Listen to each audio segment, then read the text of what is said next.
Eu acho que eu nasci para sofrer. Será que você já falou isso? Já ouviu alguém falando isso?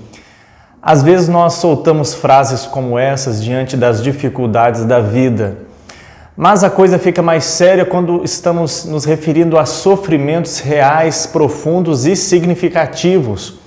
Ou quando nos deparamos, isso não é difícil de acontecer, com sofrimentos intensos e às vezes em pessoas em que esse sofrimento não se justifica. Nós sabemos que tem pessoas sofrendo de maneira terrível ao redor do mundo nesse momento e nós nos perguntamos por que essas pessoas sofrem, por que já nasceram em sofrimento, por que sofrem mais do que as outras, por que às vezes morrem em sofrimento.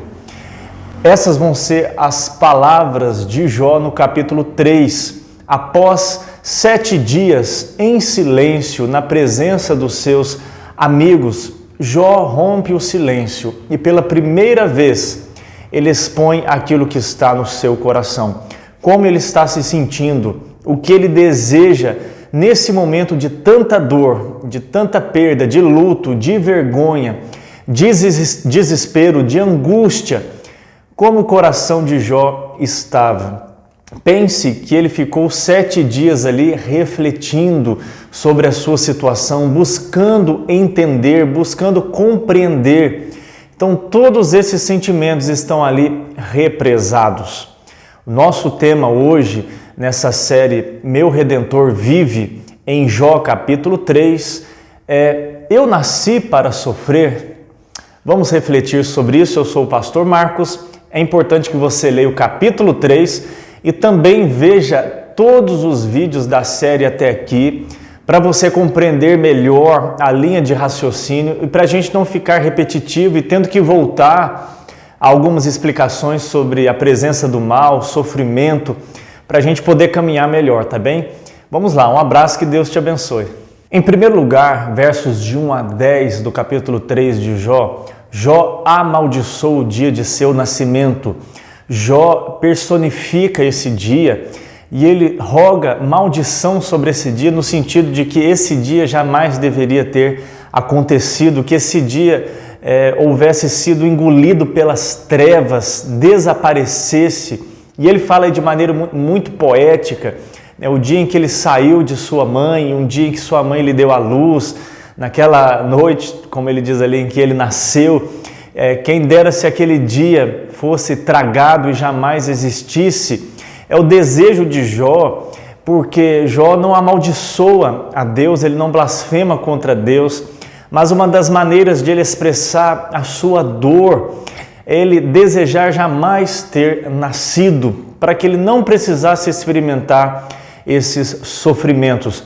E olha que Jó provavelmente aqui deve ter uns 50 anos de idade, não sei. Por quê? Porque ele já tinha filhos casados, então é provável que ele já tivesse uma idade um pouco avançada, fosse de meia idade.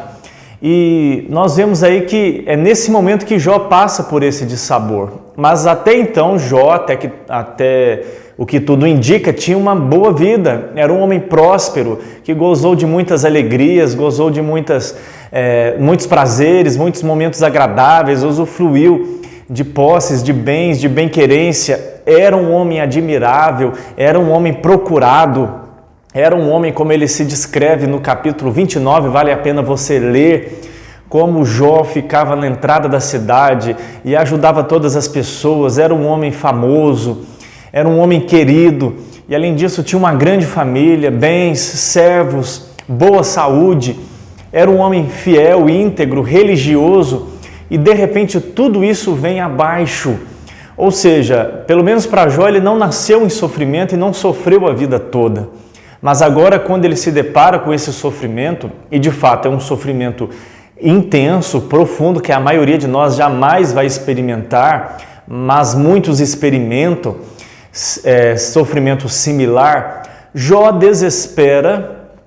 desespera-se e roga que aquele dia jamais tivesse existido. Como que se isso fosse adiantar, não é? Como se isso fosse possível. Mas é uma maneira dele expressar ali a sua dor. Não sei se você já fez isso. Para que eu nasci? Por que eu fui nascer se eu estou sofrendo? Eu desejaria nunca ter nascido, pelo menos eu não iria saber de nada. Você já pensou assim? Você já reagiu assim diante de um sofrimento? Em segundo lugar, a outra maneira de Jó expressar aquilo que está dentro do seu coração é questionando a sua vida, a sua existência e o dia de seu nascimento. Jó coloca aí vários porquês. Por que eu nasci? Por que a minha mãe conseguiu dar à luz? Por que houve colo que me acolhesse assim que eu nasci? Por que houve peitos para me amamentar? É como se Jó dissesse assim, eu desejaria nunca ter nascido. Ele chega, inclusive, a pensar que um aborto é mais feliz que ele. Não é que Jó é a favor de aborto, óbvio que não. Mas ele está dizendo no sentido assim, seria melhor eu nem ter nascido. Se nascer é sofrer, é ter que passar por todas essas coisas. Se eu nasci era melhor que não tivesse ninguém que me acolhesse, que não tivesse júbilo no dia do meu nascimento. Que não houvesse peitos para me amamentar, alimento, porque aí eu teria morrido ali mesmo, não é? Ou seja, Jó começa a questionar o porquê da sua existência, ou seja, era melhor não existir do que existir para sofrer. E aí ele chega a dizer o seguinte, né? Hoje eu estaria entre os mortos, estaria na escuridão, não estaria vendo nada, eu estaria num estado que nivela todos os homens importantes, homens inexpressivos, né? Homens a quem as pessoas não procuram, homens ricos, homens pobres. A morte nivela todos estão em escuridão, todos não estão vendo nada da perspectiva de Jó, estão envoltos em trevas e estão em descanso, é o que Jó diz ali. Lembre que Jó pertence ao tempo de Abraão, então ele não tem plena consciência de todas as verdades da palavra de Deus para nós acerca da vida após a morte, desse estado intermediário, da ressurreição final.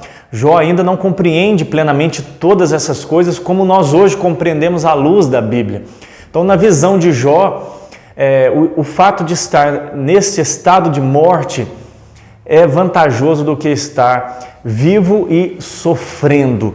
Então, em segundo lugar, Jó questiona o porquê dele ter nascido. Primeiro ele amaldiçoou o dia de seu nascimento e agora ele questiona por que eu fui nascer, por que algo não deu errado, por que não houve uma interrupção. Mas por incrível que pareça, né, por mais que Jó não queira, tudo deu certo e deu certo até esse momento, vamos dizer assim. Houve colo que o acolhesse, houve alimento para ele se alimentar, ele conseguiu crescer, conseguiu se desenvolver, conseguiu amadurecer, casar, ter filhos, ter bens, ser abençoado. Tudo isso Deus proporcionou a ele. Mas agora, nesse momento de dor, Jó despreza tudo que ele viveu até aqui de bom. Nada do que ele viveu de bom até aqui vale a pena, porque agora ele está sofrendo. Olha como o sofrimento trabalha com a nossa visão de mundo e nos cega, porque o sofrimento nos coloca naquela situação e faz com que a gente se esqueça daquilo de bom que Deus fez para trás, da sua providência, do seu cuidado, das bênçãos que Ele nos permitiu viver.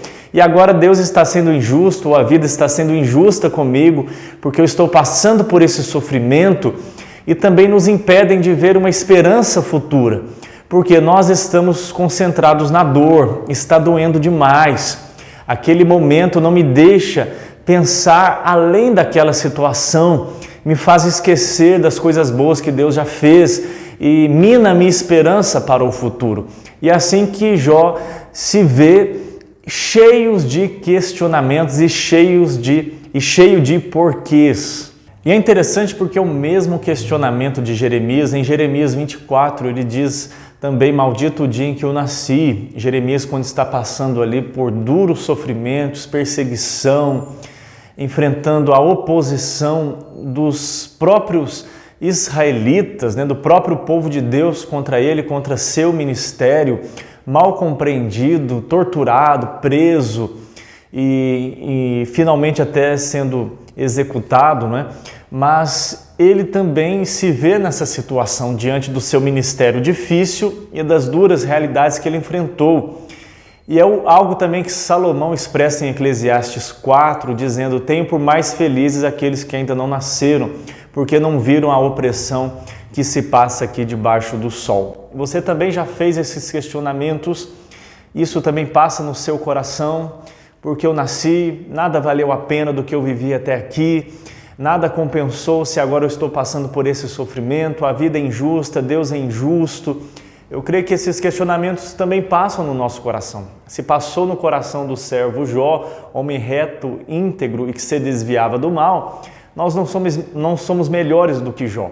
Isso passou no coração de muitos personagens bíblicos, de muitos cristãos no decorrer da história, pois não é fácil para nós lidarmos com o sofrimento e com as aparentes injustiças, ou até injustiças mesmo, de vivermos em um mundo caído em pecado. Após Jó amaldiçoar o dia de seu nascimento, após Jó questionar acerca da sua existência, Jó revela a sua frustração e o seu desespero. Percebam aí que Jó ainda continua com alguns questionamentos, falando por que alguém nasce para sofrer, por que alguém vem à vida, né, dá-se à luz a alguém que vai sofrer, e eles procuram a morte como um único consolo, né? Aqui a questão do suicídio ainda não era tão presente nesse antigo Oriente, então é no sentido assim de que eles estão sofrendo e a morte não chega. Esse é o sentido aqui, a morte é o único conforto, a única saída que se apresenta diante deles, e Jó coloca essa situação também, aplicando a sua vida, é assim que ele se sente. E ele vai dizer aí mais à frente que ele esperava dias felizes, ele esperava pão, água fresca, mas ao invés disso, ele tem recebido aflições, ele tem recebido dor. E ele vai dizer mais à frente ainda, o que eu temia me aconteceu, aquilo que eu tinha receio. Então Jó expressa aí os seus desejos, aquilo que ele esperava, as suas expectativas, e como elas não foram correspondidas, mas foram frustradas. Como Jó se vê decepcionado. Afinal, como ele vai dizer várias vezes no livro, e como ele diz principalmente no capítulo 29, por aquilo que ele era, por quem ele representava diante da sociedade, tudo que ele fazia diante de Deus e dos homens, o que ele esperava era uma vida boa, uma vida tranquila, jamais esse sofrimento. Mas dá a entender que ele tinha esse receio, esse temor de que algum dia ele poderia sofrer. Mas ele esperava coisas boas, assim como todos nós esperamos coisas boas. Nenhum de nós esperamos sofrer, por mais que estejamos conscientes de que o sofrimento ele é totalmente possível. Mas ninguém espera que possa passar de fato por sofrimentos terríveis. Agora imagine você lidar com a dor da frustração. Talvez você passe por isso também. Nós lidarmos com as nossas expectativas quebradas, frustradas, e termos um estilo de vida e de repente nós somos tomados por uma má notícia, o nosso mundo vira de cabeça para baixo, nós também vamos reagir muitas vezes como Jó. É a nossa reação natural como seres humanos e pecadores e vivendo em um mundo caído. O que nós podemos dizer à luz de tudo isso? Bom, são questões sérias, complexas, difíceis de nós darmos uma resposta simples, porque a verdade de Deus ela é tão rica e ela deve ser aplicada a cada situação, a cada pessoa, a cada realidade de uma maneira diferente. Então não há uma regra específica para toda a situação, a vida é dinâmica e Deus se relaciona com cada um de nós de maneira diferente. Embora vivamos dentro de uma mesma realidade e Deus seja um só e tenha um propósito para nós, para a glória do seu nome. Mas são questões de fato difíceis de nós compreendermos, de lidarmos com a soberania de Deus, de questionarmos, de querermos julgar a maneira como o mundo acontece, como o mundo é organizado. Nós sabemos que o mundo é como é por fruto da queda do homem no pecado. Esse é o grande guarda-chuva, como temos falado aqui incessantemente. Nós enfrentamos todos esses sofrimentos porque vivemos em um mundo caído. Todos nós nascemos em pecado, o salário do pecado é a morte e tudo que conduz a ela. Nós aqui estamos sujeitos a todos os sofrimentos. Deus disse, maldita é a terra por tua causa. E nós sofremos dentro disso por diversas razões. Já falamos aqui pelo nosso pecado, quando outros pecam contra nós, pela ação de Satanás, por causa de maus governantes, pela corrupção e ganância que há no mundo, pelos efeitos que vieram sobre a natureza, catástrofes, desastres. Sofremos por causa de acidentes, sofremos porque estamos expostos a vírus, bactérias, a morte e várias outras coisas que estão dentro da realidade de um mundo caído. Agora, cabe a soberania de Deus, isso nós não podemos e não vamos compreender, porque Deus permite sofrimento na vida de um mais do que em outros, porque outros sofrem e outros não, porque às vezes os ímpios prosperam e não experimentam sofrimentos aqui nesta vida, enquanto os justos sofrem e experimentam dor e sofrimento. Humanamente falando, e uma visão humana, parece algo injusto, sem lógica, mas nós precisamos, como Asaf, de uma visão divina, de uma perspectiva eterna, senão nós vamos nos perder e não vamos compreender muito bem os planos de Deus e vamos achar que Deus é injusto em sua soberania, na maneira dele administrar as coisas.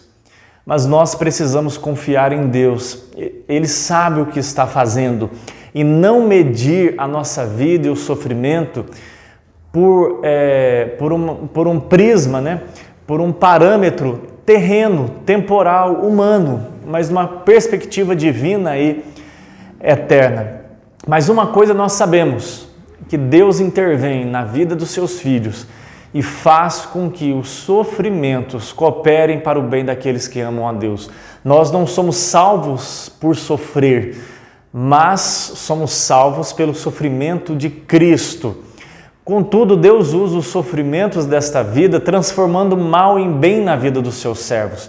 A nossa leve e momentânea tribulação, como diz o apóstolo Paulo, produz para nós eterno peso de glória. Tiago vai dizer: tende por motivo de alegria passardes por várias provações, porque a provação vai nos conduzir a um caráter íntegro e aprovado diante de Deus. Paulo diz: eu sei que todas as coisas cooperam para o bem daqueles que amam a Deus, coisas boas e ruins cooperam para sermos a imagem de Jesus Cristo. Pedro também vai dizer que nós somos provados como fogo prova o ouro para tirar as impurezas, as escórias, para Deus moldar o nosso coração. Deus usa o sofrimento na vida de seus filhos e muitas vezes eles são mais afligidos do que os ímpios, do que os perversos, porque através do sofrimento Deus nos aproxima dele. Nós experimentamos o conforto e o consolo de Deus, temos mais intimidade com Deus, refletimos sobre o sentido da vida, nós aprendemos o consolo e o conforto para podermos consolar outros, nós nos identificamos com Cristo no seu sofrimento, nós também vamos nos desapegando deste mundo para podermos desejar mais o céu e a volta de Cristo. E eu gostaria de encerrar dizendo: Jó é um justo que sofre terrivelmente agora e com um propósito. Deus está no controle de tudo isso. Jó amaldiçoou o dia de seu nascimento, Jó questiona a sua existência e Jó expõe a sua frustração e o seu desespero. Agora pensemos em Cristo. Jó é justo em um certo sentido, mas ele é pecador como qualquer um de nós. Agora pensemos em Jesus. Ele sim é justo. Ele é o próprio Deus, o Deus Filho que se encarnou e veio humildemente como servo. E ele sofreu até a morte e morte de cruz. E ele, sendo rico, se fez pobre por amor de nós, para nos enriquecer espiritualmente e eternamente em tudo. E ele sofreu terrivelmente, tanto a oposição de pecadores, vivendo também em um mundo caído, sofrendo os efeitos da queda, passando por esse mundo como qualquer um de nós, enfrentando a oposição, escárnios, sendo ali maltratado, esbofeteado, ridicularizado, chicoteado, carregando uma cruz pesada, crucificado, exposto ali em nudez e vergonha e dor, antes sofrendo ali no Getsemane já aquela exaustão de sentir o peso da ira santa, justa de Deus contra o pecado do seu povo, e ali na cruz ele é esmagado, sobre ele estava o nosso pecado, estava a nossa iniquidade, o castigo que nos traz a paz, ele se fez maldição por nós, ele levou sobre si as nossas dores, as nossas enfermidades, de todo o seu povo, de toda a sua igreja. E ali no Getsemane ele diz, se possível afasta de mim este cálice, mas faça a tua vontade. E na cruz ele diz, meu Deus, por que me desamparastes? Ele foi desamparado em nosso lugar. Mas Jesus jamais amaldiçoou o dia de seu nascimento. Aliás, bendito o dia de seu nascimento. Bendito o dia em que nasceu Jesus Cristo, Filho de Deus, para nos salvar. E olha que ele nasceu para sofrer no nosso lugar e sofrer muito mais do que Jó. Mas bendito o dia que o nosso Salvador nasceu. Hosana nas alturas, glória a Deus que nos visitou em salvação, que se lembrou da aliança, que se lembrou da sua misericórdia, como cantou Zacarias, como os anjos cantaram aos pastores ali que pastoreavam em Belém. Glória a Deus pelo nascimento de Cristo, porque houve mãos para receber o nosso Salvador, mesmo numa manjedoura, porque houve peitos para alimentar o nosso Salvador, porque ele cresceu, se desenvolveu, ele crescia em estatura e graça, mais do que os líderes e mestres daquela época, e ele foi à cruz, ele não abriu mão por amor de nós. E ali na cruz,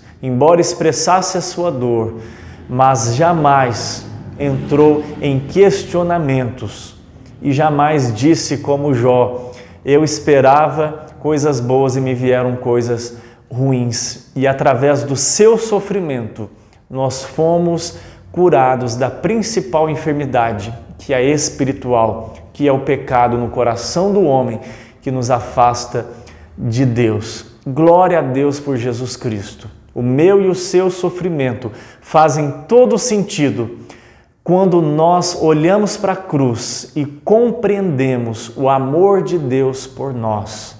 Às vezes você pode achar que Deus é injusto, que Deus não sabe o que está fazendo, que Deus não se importa com a sua dor. Mas quando você vê o seu Deus em Cristo, esse mesmo Deus ali na pessoa de Cristo, pregado numa cruz, dando o seu próprio Filho por nós, o justo sofrendo pelos injustos, não há como você duvidar do amor de Deus, do seu cuidado e das suas intenções para conosco. Olhe para a cruz de Cristo, olhe para o seu amor, confie nele, descanse nele. E como diz Paulo aos Coríntios, os sofrimentos de Cristo transbordam em grande medida ao nosso favor. E é com essa consolação do Pai de toda misericórdia é que nós somos consolados. Que Deus te abençoe e até o próximo vídeo.